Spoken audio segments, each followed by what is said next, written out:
नमस्कार। व्यावसायिक शिक्षा एवं कौशल विकास विभाग द्वारा संचालित व्यवसाय मैकेनिक इलेक्ट्रॉनिक्स विषय थ्योरी। मैं वीरेंद्र कुमार वर्मा, अनुदेशक राजकीय औद्योगिक प्रशिक्षण संस्थान बिजनौर से। आज का प्रसंग रेडियो वेव संचरण। रेडियो तरंगें किस प्रकार आयन मंडल में संचरण करती हैं। प्रयुक्त संदर्भ रेडियो वेव संचरण का परिचय, आयन मंडल, रेडियो वेव संचरण की किस्में, रेडियो वेव से संबंधित पद। प्रशिक्षण का सारांश इस प्रकार है। परिचय, रेडियो तरंगे बिना किसी माध्यम के 3 × 10⁸ मीटर प्रति सेकंड की गति से अंतरिक्ष में अनंत दूरियों तक फैलने में सक्षम होती है। यह तरंगे स्वभाव से विद्युत चुम्बकीय होती हैं और विद्युत चुम्बकीय तरंगों के नाम से जानी जाती हैं। इनकी खोज वैज्ञानिक हेनरी हर्ट्ज नामक वैज्ञानिक ने की थी, अतः इन्हें हर्ट्जियन तरंगे भी कहते हैं। ट्रांसमिटिंग एंटीना के द्वारा रेडियो तरंगों को अंतरिक्ष में दूर दूर तक फैलाना प्रोपेगेशन कहलाता है। आयन मंडल हमारे पृथ्वी के चारों ओर 400 किलोमीटर की ऊंचाई तक वायुमंडल विद्यमान है। इसे 3 भागों में विभक्त किया गया है। ट्रोपोस्फीयर, इसकी ऊंचाई समुद्र तल से 16 किलोमीटर तक होती है। इस क्षेत्र में भारी गैसें ऑक्सीजन तथा नाइट्रोजन हैं। इसी में आंधियां आदि चलती हैं और पृथ्वी के ऊंचे से ऊंचे पर्वत भी इसी क्षेत्र में आते हैं। स्ट्रेटोस्फीयर, इसकी ऊंचाई 16 से 40 किलोमीटर तक होती है। यह क्षेत्र शांत होता है और इसमें आंधियां आदि नहीं चलती। इसके ऊपरी परत की घनत्व निचली परत से कम होता है। आयनोस्फीयर 19 से 400 किलोमीटर की ऊंचाई तक का क्षेत्र आयनोस्फीयर कहलाता है। रेडियो तरंग संचरण की किस्में, ट्रांसमिटिंग एंटीना से चलकर रिसीविंग एरियल तक पहुंचने में रेडियो तरंग जिस मार्ग का अनुसरण करती है वही उसकी संचरण किस्म कहलाती है। रेडियो तरंग का मार्ग, प्रसारण विधि, एरियल की किस्म एवं फ्रीक्वेंसी पर निर्भर करता है। रेडियो तरंगे मुख्य 4 पथों का अनुसरण करती हैं। Number A, ground wave.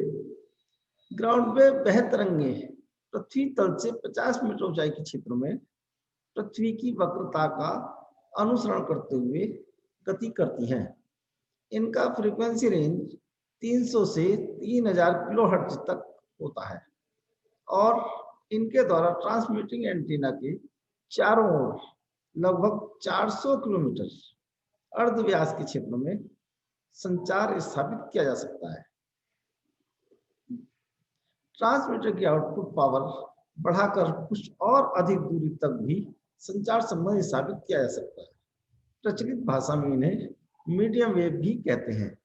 Medium wave प्रसारण के लिए अपसाइड डाउन एंटीना का प्रयोग किया जाता है। B, sky wave.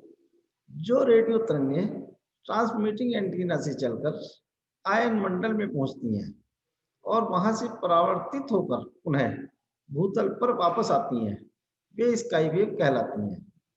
यह तरंगें आयन मंडल से परावर्तन और पुनः परावर्तन के द्वारा समस्त भूमंडल पर छा जाती हैं। इनका फ्रीक्वेंसी रेंज 3 से 30 मेगाहर्ट्ज तक होता है। 30 मेगाहर्ट्ज क्रिटिकल फ्रीक्वेंसी कहलाती है। स्काई वेव को शॉर्ट वेव भी कहते हैं और इन तरंगों के द्वारा स्थापित संचार की दूरी, फ्रीक्वेंसी, ट्रांसमीटर की आउटपुट पावर, विकिरण कोण तथा आयन मंडल के आयन घनत्व पर करती है। शॉर्ट वेव प्रसारण के लिए क्षैतिज एंटीना प्रयोग किया जाता है। सी, डायरेक्ट वेव। जो तरंग ट्रांसमिटिंग एंटीना से रिसीविंग एरियल तक दृश्य रेखा अर्थात सीधी रेखा में चलती हैं वह डायरेक्ट वेव कहलाती हैं। यह तरंग न तो भूतल की वक्रता का अनुसरण करती है और ना ही आयन मंडल से परावर्तित होती है। इसका फ्रीक्वेंसी रेंज 30 मेगाहर्ट्ज से 3 इंटू 10⁻6 मेगाहर्ट्ज तक होता है।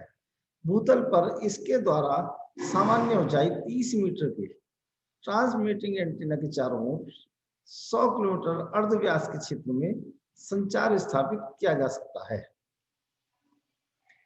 आयन मंडल केवल 30 मेगाहर्ट्ज वाली रेडियो तरंगों को ही परावर्तित कर सकता है, इससे अधिक फ्रीक्वेंसी के रेडियो तरंगों को नहीं। 30 से अधिक फ्रीक्वेंसी रेडियो तरंगों की वेवलेंथ इतनी कम हो जाती है कि वे आयन मंडल के पार सुदूर अंतरिक्ष में सीधी चली जाती हैं। इस प्रकार सुदूर अंतरिक्ष में किसी भी दूरी तक डायरेक्ट वेव के द्वारा संचार स्थापित किया जा सकता है। D, ground reflected wave. Transmitting antenna से चलकर भूतल से परिवर्तन के पश्चात रिसीविंग एरिया पर पहुंचने वाली तरंग ग्राउंड रिफ्लेक्टेड वेव कहलाती है। इसकी प्रैक्टिस का फ्रीक्वेंसी रेंज भी 30 से 3 इंटू 10⁻6 मेगाहर्ट्ज तक होता है। इसके द्वारा डायरेक्ट वेव की अपेक्षा कुछ अधिक दूरी तक संचार स्थापित किया जा सकता है। रेडियो तरंग संचरण से संबंधित पद। नंबर 1, क्रांति कोण।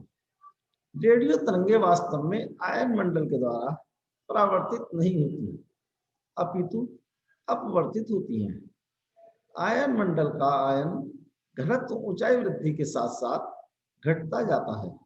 इस प्रकार जब कोई रेडियो तरंग आयन मंडल में प्रवेश करती है तो उसे सघन आयन क्षेत्र से विरल आयन क्षेत्र में जाना पड़ता है। इस प्रक्रिया में वह अविलंब से दूर हट जाती है। इस प्रकार विभिन्न आयन परतों के अपवर्तन के फलस्वरूप जब कोई रेडियो तरंग आयन मंडल में वापस लौट आती है तो यह स्थिति पूर्ण परावर्तन कहलाती है। इस प्रकार विकिरण कोण का वह अधिकतम मान जिस पर पूर्ण परावर्तन हो सके क्रांतिक कोण कहलाता है। नंबर 2, दिन व रात की आवृत्तियां। आयन मंडल में आयनीकरण केवल सूर्य के प्रकाश में ही होता है, रात्रि में नहीं। इसके फलस्वरूप आयन मंडल का आयन घनत्व सुबह से शाम तक बढ़ता रहता है और शाम से सुबह तक घटता रहता है। दूसरे शब्दों में आयन घनत्व प्रति क्षण परिवर्तित होता रहता है। रात्रि में आयन घनत्व कम हो जाने के कारण पूर्ण परावर्तन के लिए रेडियो तरंगों को आयन मंडल में अधिक गहराई तक जाना पड़ता है और फलतः परावर्तित तरंग भी प्रसारण केंद्र से काफी दूरी पर लौटकर आती है।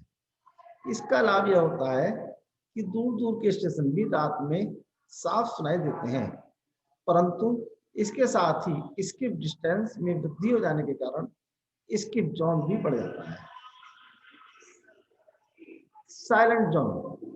यद्यपि प्रमुख प्रसारण केंद्र मीडियम तथा शॉर्टवेव दोनों बैंड्स पर एक साथ प्रसारण करते हैं, जिससे कि दूर व पास के सभी रिसीवर्स कार्यक्रम ग्रहण कर सकें, परंतु तो भी कुछ क्षेत्र ऐसा बच जाता है जहां न ग्राउंड वेव पहुंच पाती है और न ही स्काई वेव। यह क्षेत्र साइलेंट जोन कहलाता है। Skip distance. शॉर्ट वेव प्रसारण में ट्रांसमिटिंग एंटीना से उस बिंदु की दूरी जहां शॉर्ट वेव आयन मंडल से परावर्तन के बाद सर्वप्रथम पहुंचती है स्किप डिस्टेंस कहलाती है। Scatter propagation.